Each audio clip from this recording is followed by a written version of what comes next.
Good morning to a new CCAfrica News Bulletin. This morning is a bit different than the others. I'd like to discuss with you Official Development Aid from Canada, ODA as they say, our responsibility in what's happening these days and what we hear in the newspaper, in the media. And I'm also not going to talk to you much about CCAfrica, even though we have an important mission in Africa. I want to talk to you more as a Canadian who has some feelings that are not very nice about what's happening and the responsibility that I feel that we have as a Canadian, as a people. The budget was just announced a few days ago, a couple of weeks ago, and now what we hear, without having confirmation, that CIDA, the Canadian International Development Agency, may cut. The women you see here are members of a successful business cooperative on the island of Zanzibar in Tanzania. Together, they produce and sell more than 700 bars of spice soap each month to local hotels and tourists. With support from CIDA, Aga Khan Foundation Canada, and the NGO Resource Center in Tanzania, these women have learned a number of important skills needed to run a business. Or reduce considerably the aid that is given to about a dozen countries to make up for the $377 million that they want to cut out of their budget of about $5 billion. Well, it has many effects. The first effect is that we hear that they have chosen, once again, quite an important number of African countries, in countries that will be cut, about 5 or 6 countries. I'm thinking of Niger, who is a very complex and poor country. Thinking of Zambia, I'm talking of a few others, 5 of them.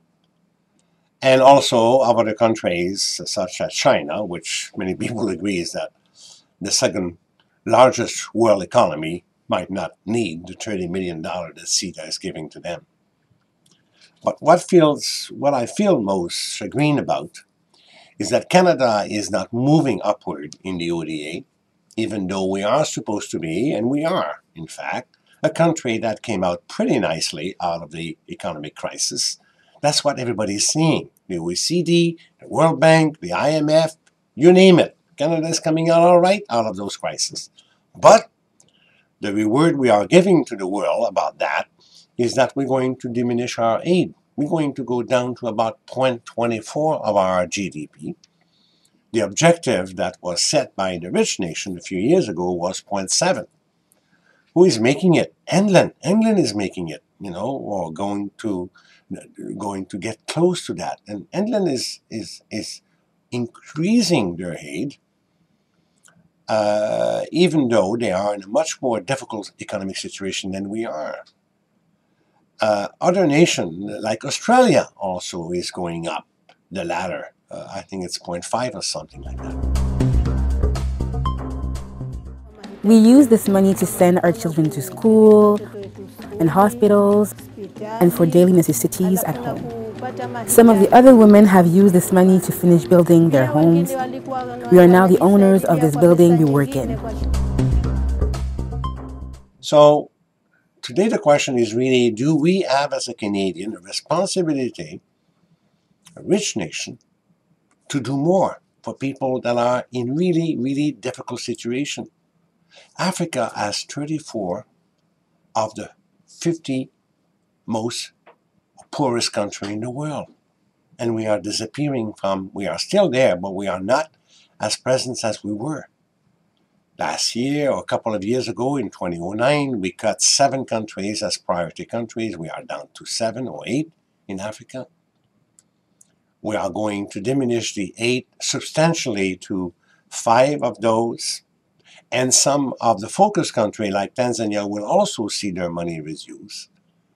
So everybody agrees around the world that aid is not the long-term solution, but aid is needed in the poorest countries to help them to develop the social infrastructure, the know-how, the governance, the women, the health, the kids' mortality.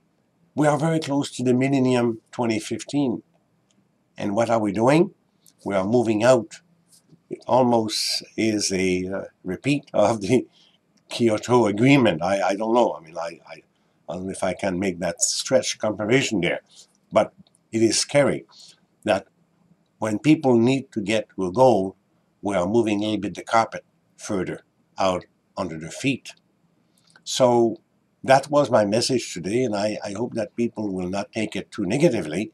But I feel bad as a Canadian of not going up but going down in the aid when we are supposed to be the economic success story coming out of the crisis in a much better position than, if not all of the nations, at least out of the top economic nation in the world.